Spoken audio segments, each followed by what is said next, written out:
4ஆம் தேதி தான் தெரியும் என்ன நடக்குதுன்றது. சோ இது எதுவுமே எக்ஸாக்ட் நம்பர்ஸ் கிடையாது. எல்லாருமே வந்து மன உளைச்சலுக்கு ஆளாக்குற மாதிரி திமுகவும் சரி, அதிமுகவும் சரி, தாவேகாவும் சரி, மன உளைச்சல் ஆகாத ஒரே கட்சி அண்ணன் கட்சி மட்டும்தான்.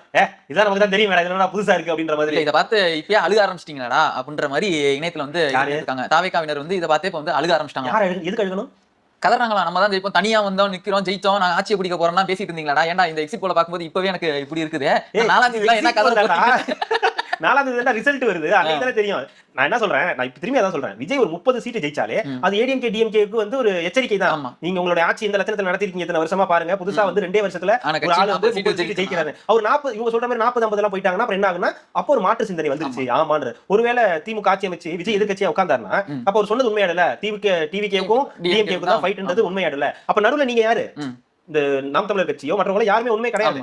நீங்க வந்து இதுல வந்து பேசுறதுக்கே உங்களுக்கு வேலை கிடையாது, நீங்க சிரிக்கிறதுக்கே முதல்ல உங்களுக்கு தகுதி கிடையாது. அதனால அந்த சிரிப்பா சிரிக்க